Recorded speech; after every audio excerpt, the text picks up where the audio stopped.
Hello everyone. Welcome back to my channel. I hope everyone is having a nice day before we begin the video. Please subscribe and give the video a thumbs up.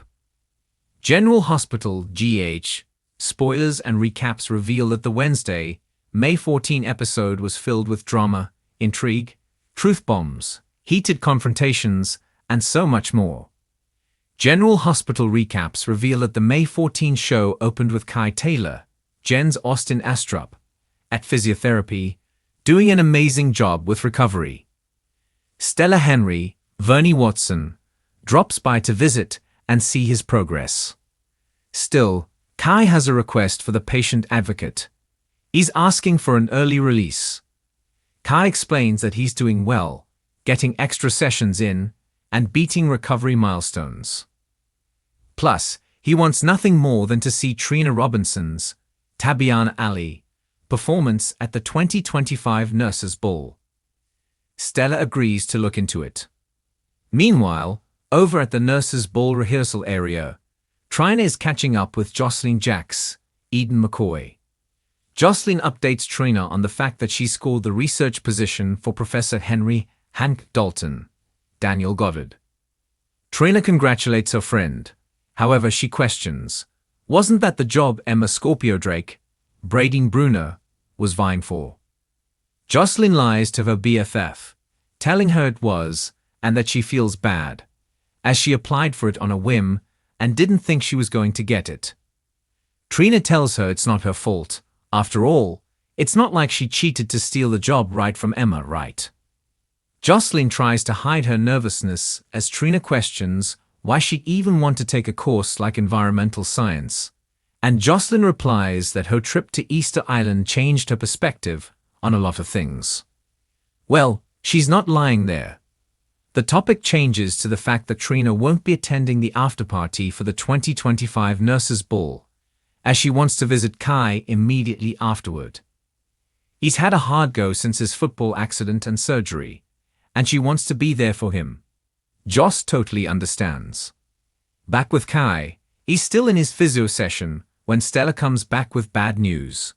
He asked Kai's doctor for an early release, but he declined as his patient still needs monitoring. Still, Kai was persistent, noting he may not be released today, but anything is possible the day of the Nurses Ball, right? Over at Carly Spencer's, Laura Wright home, Jason Morgan, Steve Burton, comes by for a visit. The two share a little small talk before Diane Miller, Carolyn Hennessy, storms in, stating they have a problem. If fans recall, Carly asked Diane to schedule a child custody hearing on Michael Corinthos, last played by Chad Duell, behalf. The idea was to catch Willow Tate Corinthos, Caitlin McMullen, off guard and book something so that Michael could get his kids back upon his return. Well, now everyone is caught off guard, as the hearing has been set for 2 weeks from now, Monday, June 2. These things usually take months upon months to get organized. But it's one of those anomalies that can only happen in the land of Port Charles. This is not good, as Carly and Jason don't believe Michael will be able to attend the hearing at that point in time. The three discuss postponing the hearing, but that might give Willow the upper hand when all is said and done. Then, Diane suggests filing an emergency petition to gain custody of Wiley Corinthos, Viron Weaver, and Amelia Corinthos, Sequoia, and Serenity Mork-Mako. In the interim, especially in light of Drew Kane's, Cameron Matheson, recent scandal. As the kids are living with Drew, they are living in an unsafe environment. After all, there are multiple pictures and videos of Drew, high on ketamine, hanging out with escort Jacinda, Paige Herschel. Diane points out that Drew even admitted there was ketamine in his system during his press conference. Still, Diane warns, if Carly pulls this emergency custody petition, the kids could go to their other grandmother, Nina Reeves, Cynthia Watrous. Carly pauses and agrees it's a risk she's willing to take. Speaking of Drew, he's sharing a meal with Ezra Boyle, Daniel Cosgrove, when the Port Charles mayor wannabe brings up the whole Jacinda situation. Drew swears he was set up, but Ezra states he knows Jacinda well, and she's never left town before. Drew once again states he had nothing to do with her quickly leaving town, which is why he thinks she was hired to set him up.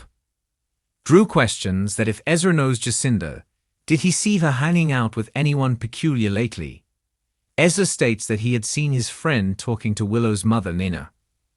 Across the restaurant, Lucky Spencer, Jonathan Jackson, Lulu Spencer, Alexis Havens Bruning, and Laura Collins, Jenny Francis, meet for a meal to catch up.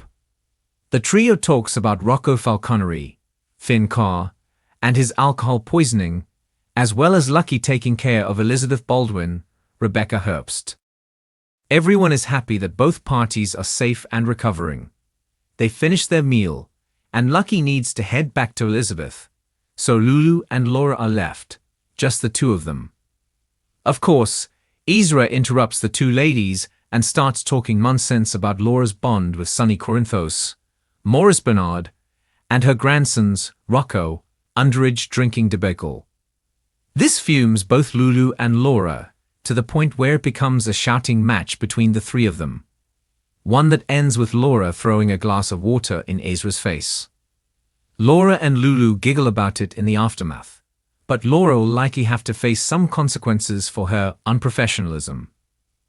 Across town, Rick Lansing, Rick Hurst, pays Liz a visit to her home to see how she's doing. He shows off his new Porsche, and Elizabeth is shocked. After all, the two were just in an accident. This is when she has a flashback of the car crash, where Rick notes the brakes aren't working. She inquires about the memory and brakes, but Rick recovers by saying they slipped on black ice. Rick heads out, and moments later, Lucky returns home. Liz fills him in on Rick and his new Porsche. She goes on to tell Lucky how she remembered something about the brakes while Rick was here, and he told her they slipped on black ice. Lucky looks nervous as he gently questions Liz for more information. This is when the nurse informs him that Rick was able to get the Porsche because his car was impounded by the insurance company. This is interesting since Lucky went to the city the night of the accident to cover for Christina Corinthos Davis, Kate Muncy, and the guy behind the desk told him that the car was destroyed. Speaking of the car crash, Damian Spinelli, Bradford Anderson, arrives at Alexis Davis's, Nancy Lee Grant office. She wants to hire him for a job that could save Christina's life. Spinelli is more than happy to help. After all, fair Samantha Sam McCall, Kelly Monaco, and he was so close, so he'd love to offer her mother any assistance. Basically, Alexis wants him to find out what happened to Rick's car after his recent accident. Spinelli questions why, and Alexis tells him she doesn't want to get into it. After searching the interwebs, Spinelli locates data that indicates the car was destroyed. But wait, after more digging, he locates that the vehicle was moved by a plow into a storage unit owned by none other than Ava Jerome, Mora West. Across town, Dante Falconeri, Dominic Zamprogna, has a heart-to-heart with Christina, and she tells him how her mom pondered having her committed.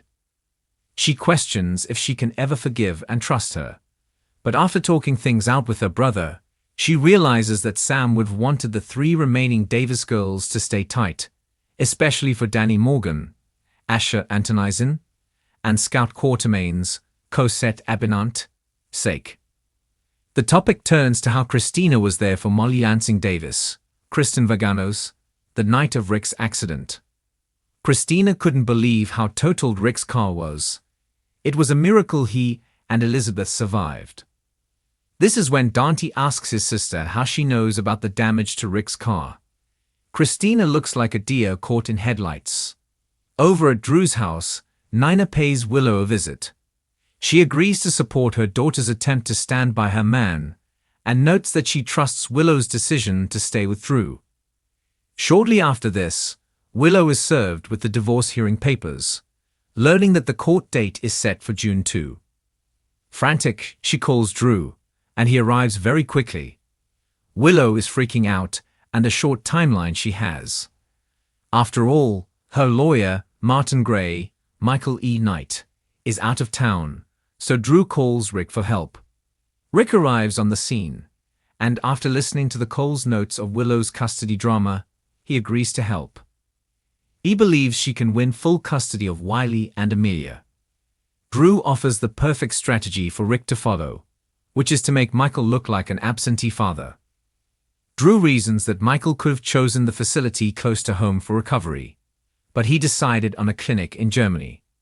Plus, he's yet to see his kids, and the only video chats that are done with the kids are when they are with Carly, Christina, or Monica Quartermain, Leslie Charlson. Port Charles was thick with tension on Tuesday, May 14, as long-simmering conflicts erupted into the spotlight. Secrets stirred beneath carefully guarded expressions, and bold plans began to take shape, plans that could change the landscape of several families forever. At the center of the storm stood Carly Spencer, a woman who has weathered the worst of betrayals, heartbreaks, and personal loss. Yet what she revealed today wasn't just survival, it was strategy. Carly has quietly been putting the pieces together for a custody play that could send shockwaves through the Corinthos family, especially now that Sonny's world has grown darker and more volatile by the day. In scenes that dripped with subtle manipulation and quiet resolve, Carly made it clear to Diane that she's not willing to let her grandchildren grow up in chaos. She's worried about Donna. She's even worried about Avery, though Ava's involvement complicates things. But the real focus, quietly, powerfully, was on Wiley and Amelia. With Willow's trust fragile and Michael's stretched thin, Carly's stepping in to become a safety net, whether anyone's asked her to or not. Diane warned her the courts will demand clean hands, and that any misstep could backfire. But Carly didn't flinch. With a determined gleam in her eye, she declared that no judge would ever look at Sonny's spiraling behavior or Nina's increasingly erratic choices and think they were the right guardians. Carly is playing the long game now, and it may be the most dangerous one yet. Meanwhile, across town at the mayor's office, Laura Collins was engaged in a quiet but fierce war of her own. Ezra Klein, the city administrator Laura once believed to be a loyal ally, finally showed his hand, and it wasn't pretty. What began as a tense discussion over budget reallocations quickly spiraled into a sharp exchange about recent developments at the mental health facility, where Lulu Spencer remains in long-term care. Ezra questioned Laura's continued insistence on keeping Port Charles funds funneled into what he deemed a hopeless cause, hinting that perhaps Lulu's care should be transitioned to a federal facility out of state. The insult landed with cold fury. Laura, always the picture of political grace, stood and stared him down with the steely resolve of a woman who has outmaneuvered Cassadines, survived hostage crises, and buried more pain than most people can imagine. Ezra's suggestion wasn't just a budget issue. It was a veiled attempt to sever Laura's personal and political control of the one connection she refuses to let go of. Later, in a tense conversation with Kevin, Laura confessed she believes Ezra may be working under someone else's orders. "He's too smart to be this reckless on his own," she said, her voice low. Whether the true mastermind is someone in the city council or a far more sinister force remains to be seen. But make no mistake, Laura is ready for war, and Ezra may have underestimated the firestorm he's about to unleash. But the day's most unexpected development came courtesy of Nina Reeves, whose carefully composed exterior cracked in a way we haven't seen since the day she lost everything. It began subtly, an unexpected letter found in her Metro Court office, unsigned and cryptic, warning her to stay away from Jay. Nina assumed at first it was another anonymous threat tied to Sonny's enemies. But when she showed the note to Ava, something shifted in her expression. Ava recognized the handwriting, and it wasn't just Anyone's, it was Jacinda's. Yes, that Jacinda. The name hadn't been spoken in years, buried beneath the layers of Nina's complicated backstory. But the minute Ava uttered it, Nina turned pale. For those unfamiliar with the name, Jacinda was the nurse who once cared for Nina during the years she was in a coma. An enigmatic woman whose loyalty was never clearly defined, and whose presence haunted the periphery of Nina's recovery. Ava pressed Nina for details, but what came out instead was an admission. Jacinda wasn't just her nurse. She was the one who first told Nina about the daughter she'd never met, years before anyone else had. But what really chilled Ava was Nina's next words. She knew more than she should have. About me. About my family. About Madeleine. And she swore she'd come back if I ever dug too deep. The note's warning now took on a terrifying new meaning. What secrets is Jacinda protecting? And why does she believe Nina is getting too close to the truth now? As all of this unraveled, Michael Corinthos found himself in the impossible position of trying to balance loyalty to his mother with concern for his children, and rage at the woman who still legally holds the title of his stepmother. Michael confronted Nina late in the episode, accusing her of instability and warning her to stay away from Wiley. But Nina, newly rattled by the Jacinda discovery, fired back with uncharacteristic bluntness. "If you knew what your mother is planning," she said through clenched teeth, "you'd be watching her, not me." It was a shot in the dark, but it hit home. Michael left shaken, unsure whether Nina had just been bluffing or whether Carly's actions have, indeed, taken a more serious and calculated turn than he realized. This brewing custody battle may pit mother against son, and there's a real chance neither side is ready for the consequences. Elsewhere, Willow Tate made a quiet visit to the hospital chapel, alone and seeking guidance. Her cancer still casts a long shadow over her life, and even as she works to return to normalcy, she knows nothing will ever be the same. She prayed for peace, for strength, and for her children to be protected, no matter what storms might be coming. She doesn't yet know the full extent of the custody war Carly is preparing, or the emotional toll it may take on her, Michael, and the people she has just begun to trust again. At General Hospital, Elizabeth Weber shared a moment of reflection with Finn, who asked gently if she'd heard from Lucky since his return. "He's been around," she said, noncommittally, her eyes clouded with memories. But it wasn't Lucky she was thinking about, it was Laura. "She looks tired," Liz whispered, "like something's coming and she can't stop it." Finn, always perceptive, replied that maybe it's not about stopping it. Maybe it's about surviving it. And survive they will have to, because in Port Charles, silence always hides a scream, and calm always precedes the storm. By day's end, the threads of the episode had woven into a dense, dangerous tapestry. Carly maneuvering the legal system in a stealth play for control of her grandchildren. Nana shaken by the return of a shadow from her past, and the warning that her secrets are not as buried as she believed. Laura discovering the man she trusted may be acting on behalf of a more powerful enemy, and the sense that the lines between protector and aggressor are beginning to blur across every major family in town. This wasn't just a day of drama, it was the beginning of something bigger, darker, more consuming. As the sun set over Port Charles, it became increasingly clear that the people viewers thought they knew are evolving, and their next moves could either save the people they love or destroy them. Thanks for watching this video, and please subscribe our YouTube channel for more update news.